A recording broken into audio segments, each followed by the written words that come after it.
the decision making that you make when your backs are against the wall.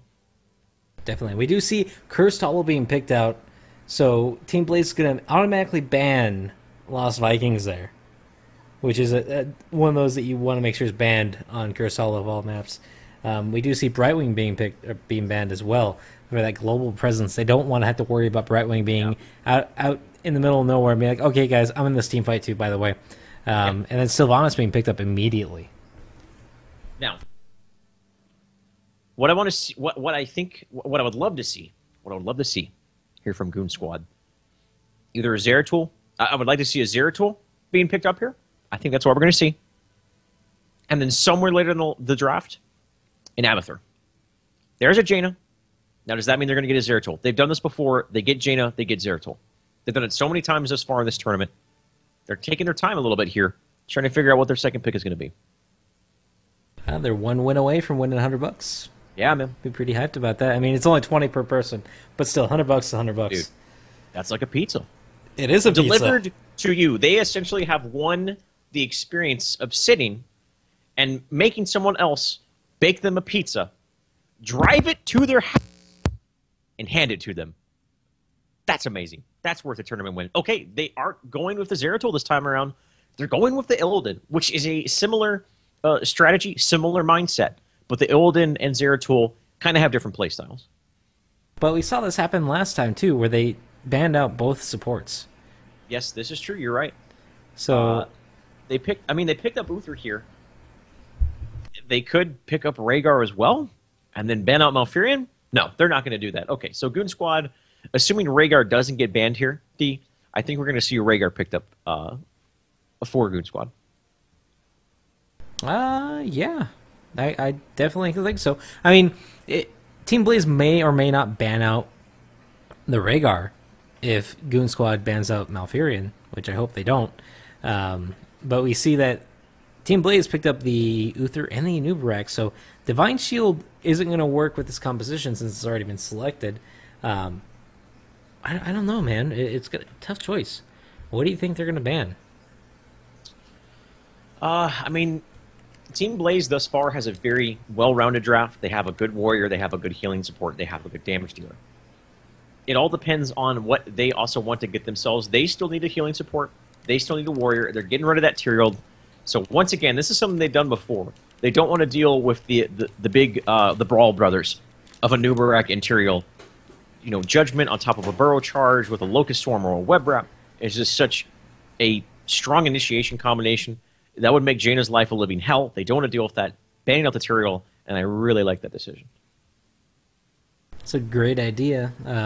I mean, with that being said, they have to either ban out like a Malfurion or a Rhaegar. They're probably going to ban out Rhaegar because that second health bar in Illidan is just terrifying.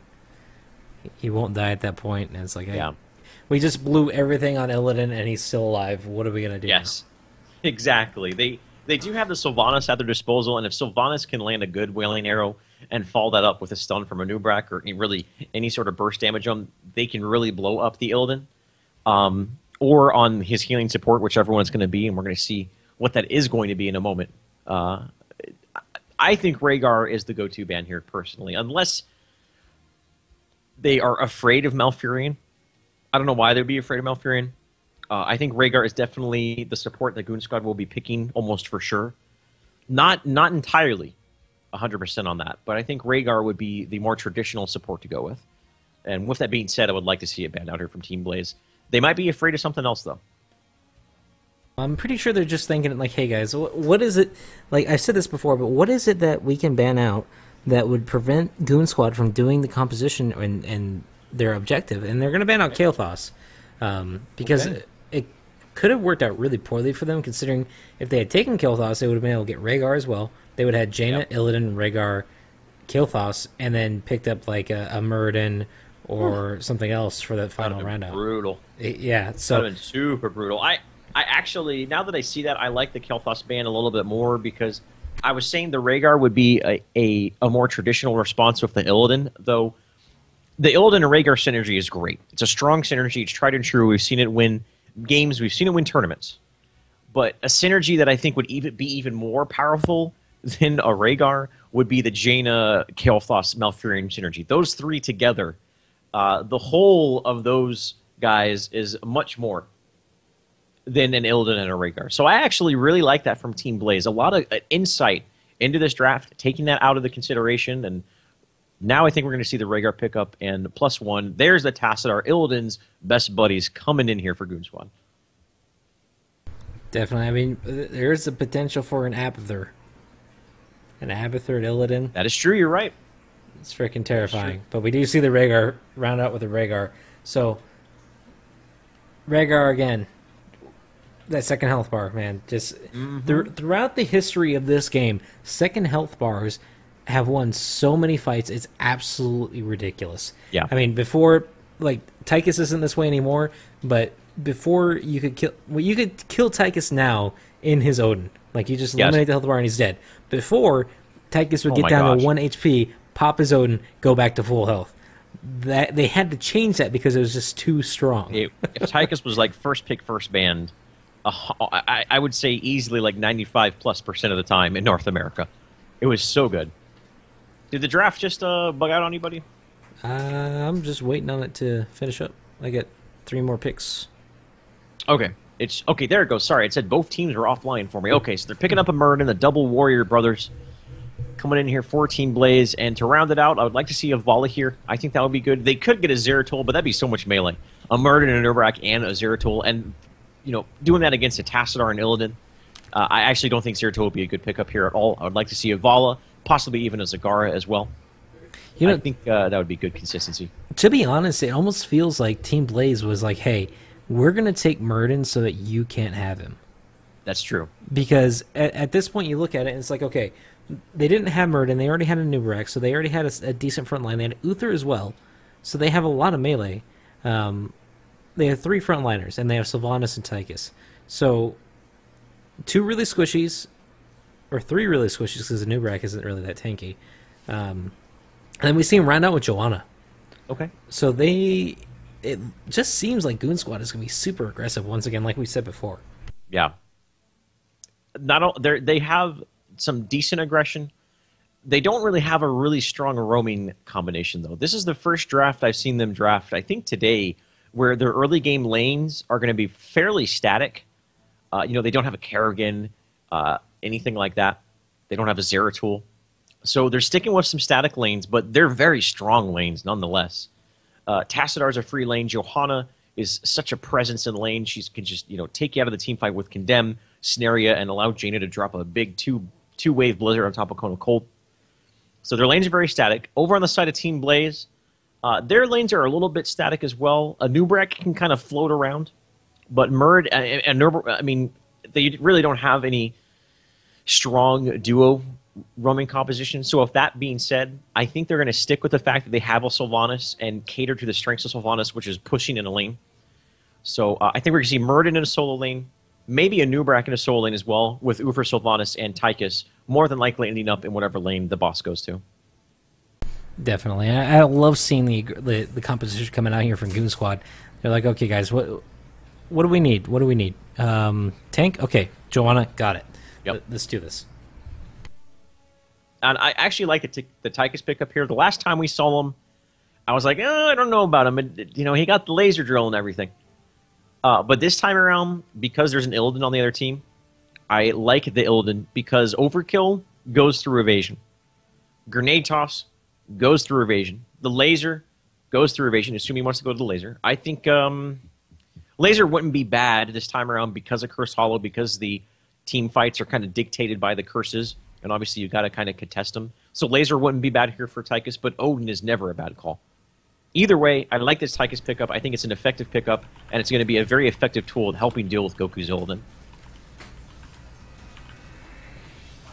And as we say that, we're going to hop into game number 2, best of 3 series. Goon Squad is up 1-0 over Team Blaze. Winner of this will get $100. Second place will get $50. Third, they're doing their own match, we'll get $25.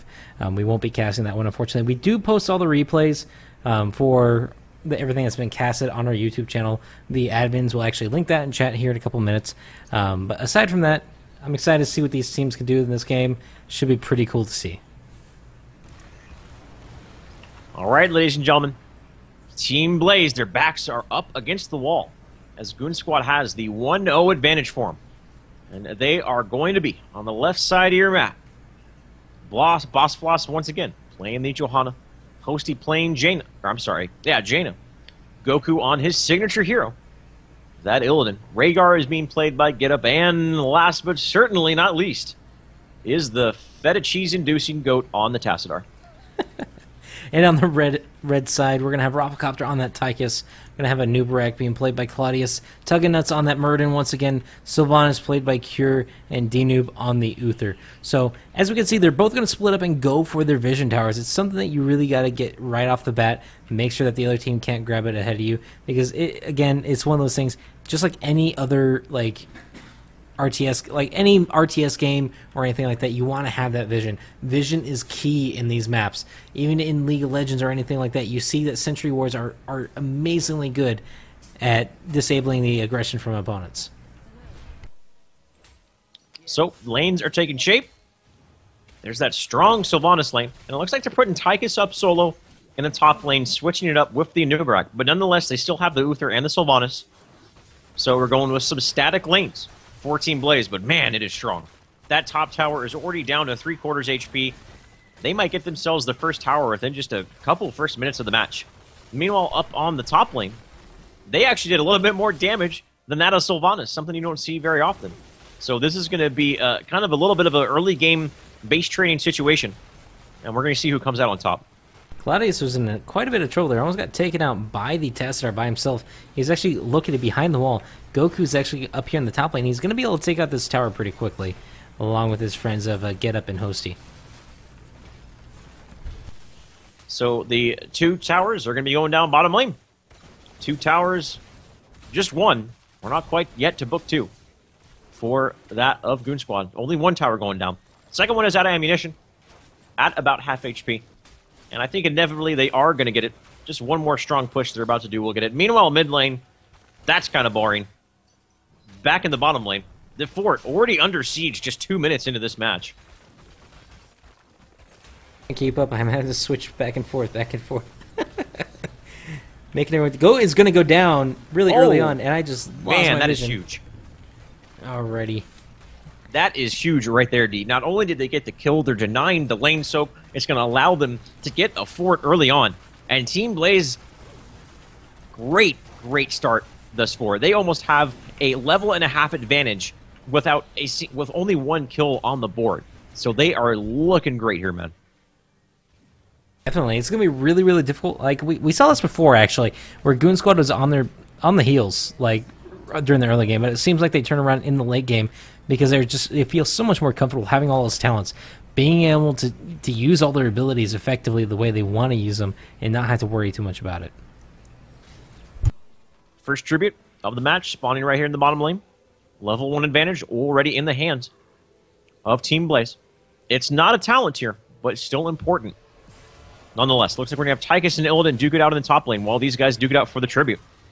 Claudius caught a little bit out of position. He's got to be careful. He's sitting inside of a blizzard. Gonna get healed up by the Uther. Oh, man. But Hosty's caught out of position. The Envenoms across the board are going to bring her down.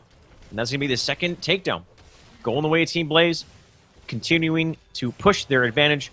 Get more of an experience advantage. And now have a tribute up as well as getting the Johanna.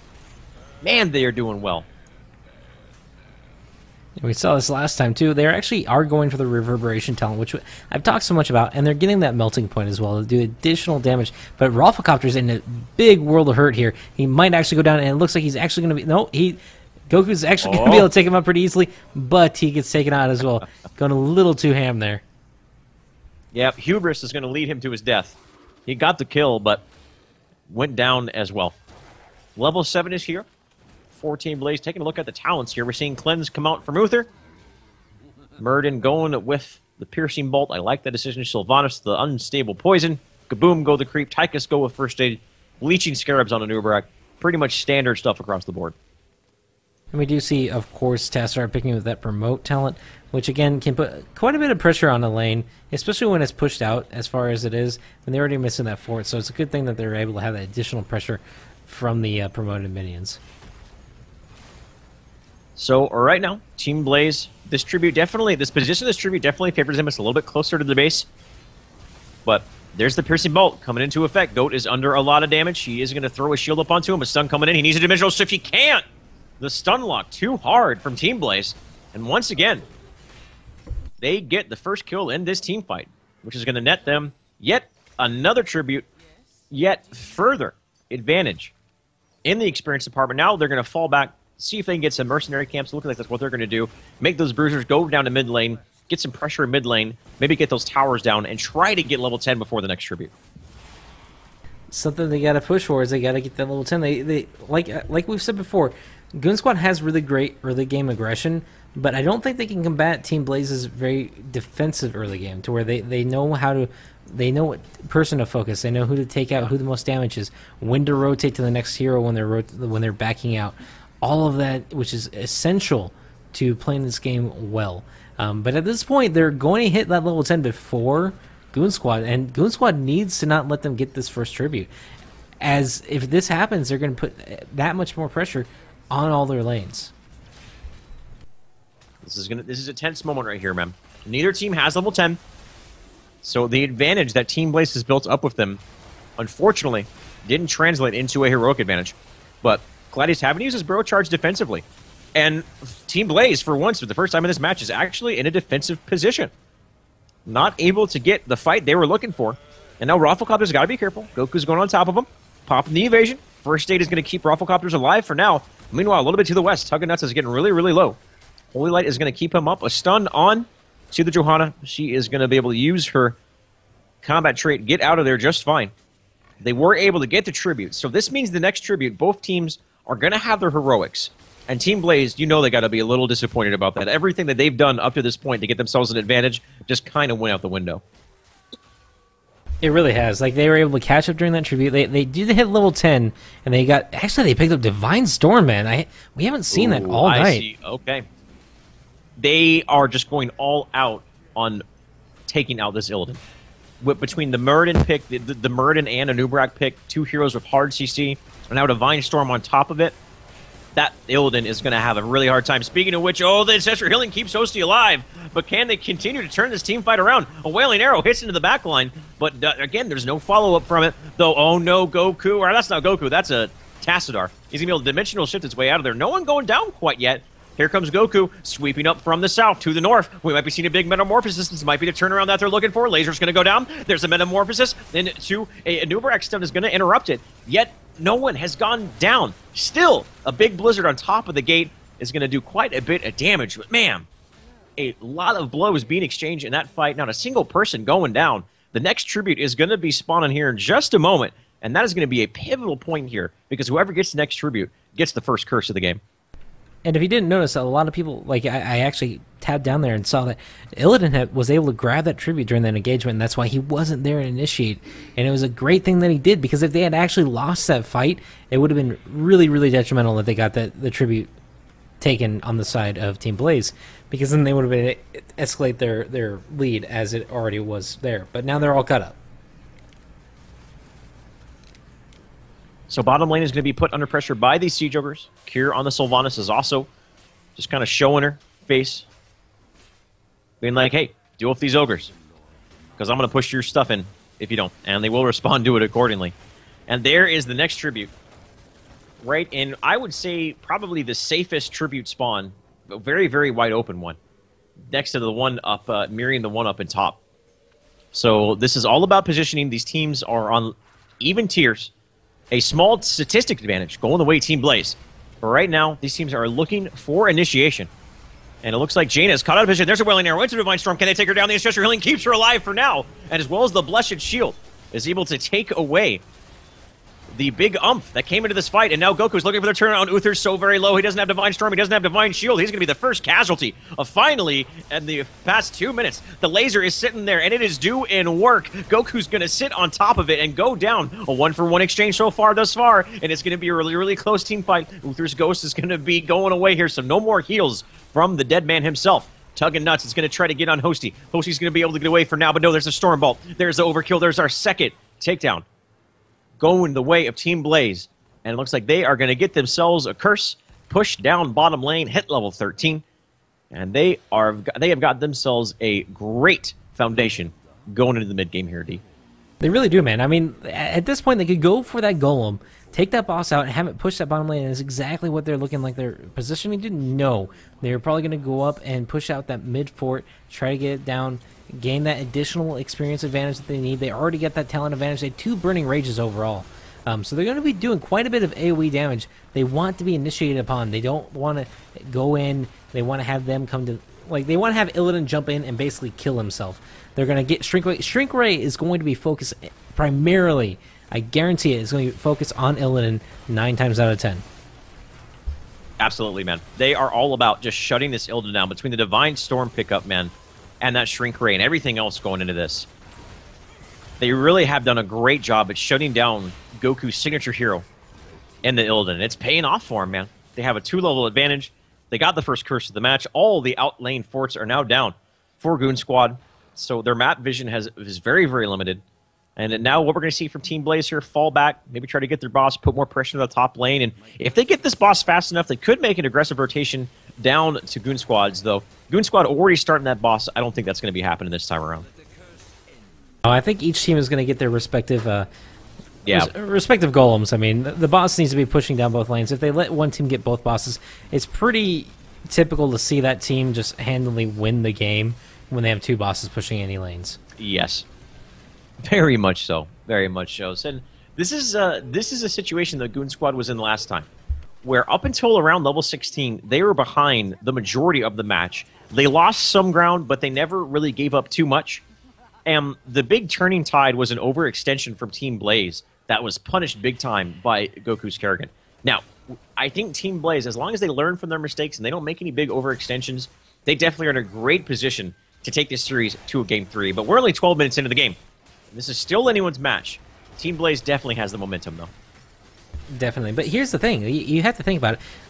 The next tribute's going to spawn before they hit level 16, and if they're able to, Goon Squad could potentially win a fight, accelerate by getting that curse and getting the level 16 before Team Blaze can even manage to. I mean, right now they're splitting up and they're getting that more of that experience. They're trying to catch up, trying to gain that advantage. And level 16 is on the horizon for Team Blaze. This tribute should be spawning any moment here. Top fort going to be going down. And what is the move? What is the call from Team Blaze? Do they try to trade, push down mid lane for a keep, or are they going to go for a flank? And that's exactly what they are going to do, D. Can they back in time? Oh, man. Looks like they're going to be able to. They're going to get the fort, get the heck out of the dodge. Well played by them. That was really, really clutch timing there. Now they have to rotate up. They can either go for this tribute or they can just defend and push down the bottom fort. Because at this point, like, there's only... They have 2 tributes. They don't have to worry about curse going in the favor of Team Blaze at this moment. So why go for it? Why don't we just go for that fort, get that experience advantage, man? I mean, that's what we need to be doing. Yep. Now they're going to forfeit this tribute. It's not really a big deal. It's only the 1 of 3 attributes. So, and that is going to give them a chance to get this fort. But the swift reaction from Team Blaze, seeing that Goon Squad is way out of position, they're going to rotate to the mid lane. And with the power of Tychus, Melting Point, and the Sylvanas, this keep is essentially going to go down for free. A slow response from Goon Squad. They might try to force the issue here, but I don't know if they're going to be able to get anything out of this fight. Goku getting a little ham there in the fight. Oh no, the Wailing Arrow's off the mark. There's a Shrink Ray, there's a Divine Storm. Rewind onto him, and Illidan just gets absolutely destroyed. The strategy of Team Blaze to take away Goku is just paid off once again. And they are in great position with Illidan being down on the map. They can roam around the map, push in all these lanes, get the tier 2 towers, and possibly try to posture for a keep. Though Illidan is going to be up in 20 seconds, so he's not down for too much longer. Exactly, but that's exactly what I was talking about. Wow, that blizzard hit 4 people at once. Oh, now, man. The thing you have to be really careful, blood for blood going down on Murd, and it looks like he might be able to be taken down here, but he's going to get out by the skin of his teeth, thanks to Uther healing him up. Now, like I was saying, like that Shrink Ray, I play Illidan quite a bit, and anytime I see a Shrink Ray on the other team, it just, like, it's so difficult to initiate because you're just worried about just not being able to do much. Like, you use Metamorphosis, gain that attack speed, your heroic is pretty much nullified at that point, so it's just really hard to deal with. I mean, and even look at the level 16 talents from Sylvanas going with the Cold Embrace. Normally, we see, you know, there's different options for Sylvanas to go. She could have gone blood for blood, but instead going with the damage amplification on her dagger. The Nubrak going with the blood for blood. Just, again, this is just showing more proof that they're all about taking Illidan out of the match. Boss has got to be careful. And Ancestral Healing now on cooldown, and that is a really important heroic ability that needs to be up for Goku to get into these fights and just to survive the initiation that they have. And he's just already so very low. He already gets blown up. A big silence, and it looks like the Rhaegar is going to be caught out of position here with the Divine Storm. And already, Team Blaze is in just a premier position to pick up these Siege Ogres, get another set of Tier 2 towers, the last ones that remain available on the map. And looking at the boss timers here, their boss is up in 40 seconds. Goon boss is up in 40 seconds as well. And if they're able to get yet another pickoff in that time period, that means they could probably get one, definitely get one boss and possibly get two. Definitely. With the amount of pressure that they're putting on all these lanes, it's going to be really, really hard for Goon Squad to be able to do much about it. I mean, they have so, like, look how far their lanes are pushed up. They have pretty much up to their inner towers right now, inner wall. They have all those minions pushing out, and the tribute is just spawning. Granted, it did spawn on their side of the map. It's still, they're going to have that curse on either side. Either team is going to curse right now. If Goon Squad can pull off a curse, they might be able to swing this game back into their favor. But right now, Team Blaze is such a commanding lead of this game. I don't know what they can do to take this in and win. This is another tribute that is a curse for both of these teams. And both of these teams really want this. One to secure the game and one to get themselves back in it. Tuggenut's got to be careful. There is the Blessed Shield. Do they have the blood for blood? They do. They take out the Murden. This might be what they're looking for. Ancestral Healing's off cooldown. And that means Goku has to play so defensively now.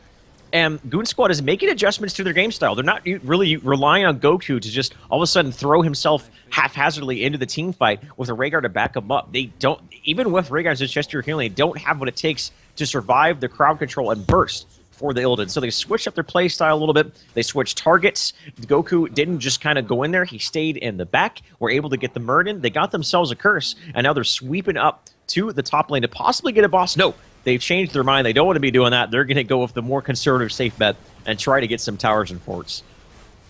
I like this play a lot better than what they were going to do. The Divine Storm going down on top of Goku. No Shrink Ray being used, but D-Noob is in a lot of trouble here. Is getting taken down relatively quickly by the rest of the team. But they're going to go out, going to get Claudius trapped in this this pitchfork here and taken out. So this suddenly they're taking advantage of the misplacements of their team members and pushing it. They're going to potentially push into their inner keep at this point. Yeah. Oh, man, the Wailing Arrow went out, but unfortunately, that's what I've talked about. One of the weaknesses of Wailing Arrow is it's good and all if you land it, but it has to have follow-up or it doesn't really do anything. And a series of uncharacteristic mistakes coming out from Team Blaze, and all of a sudden, everything that they have done thus far to keep themselves in this match is starting to crumble apart. And Ancestral Healing is keeping Goku alive for now. They are diving and diving hard. They got to be careful. They might have overstayed their welcome, and now Get Up is going to be very low. He's going to be going down a big overextension from Goon Squad. They dive past the Tier 1 towers, the fort, the Tier 2 towers, past the keep, onto the core to get a kill. And they get punished for it. But they have really narrowed the gap in this match. Once again, their backers are against the wall, and they are in a place right now to where they could possibly get themselves back in this match. Ooh, Goku. That was a close call there, buddy. It was, man. But at this point, like, they didn't really they got some kills out of that, and they tied up the game quite a bit, but they probably should have backed off there instead of going as far in as they did. They would have gotten out there with Rhaegar and been okay. It looks like they're going straight for their boss now, which is exactly what they need to be doing. They don't want to allow Team Blaze to take advantage of a pushing boss in the top lane and grab the second boss. This is always something you want to be careful about when you're watching these games play out, is you want to make sure that the other team can't get the other boss as well. And it looks like Claudius is going to try to get something going on here, but he's going to back out fully knowing that if he goes into that fight, he will lose his life. Yes. So level 20 is here for Team Blaze. Even with those two last team fights not going very well for them, they still have an advantage. They still have the keep down in the mid lane. The lane pressure is actually not in their favor, but they are on the other side of the map nonetheless. They picked up Goon Squad Siege Ogres, and this in tandem with a Golem. This is a great push that they have going here, man. This top keep is at full HP, full ammunition. The tower is healthy as well. Level 20 is not here for Goon Squad. So with that Storm talent tier being here for Team Blaze, this is a very advantageous position. They made a great movement to pick up the Siege Ogres, and they're going to get themselves yet another keep. With that being said, Goon Squad has to be careful not to get initiated on. Goku actually going down instantly, man. Sorry about that. That Drake and Laser Drill, man, is doing work on the rest of the team. It does quite a bit of damage at level 20. It's going to take Hosey down really quickly if he's not too careful. Tychus moving in, going to take Hosey out pretty quickly, and I think that's going to be a game. They have 2 people down for at least a minute. The Laser. The Laser doing so much work on the core, and Team Blaze, ladies and gentlemen, would you know it, going to a game number 3.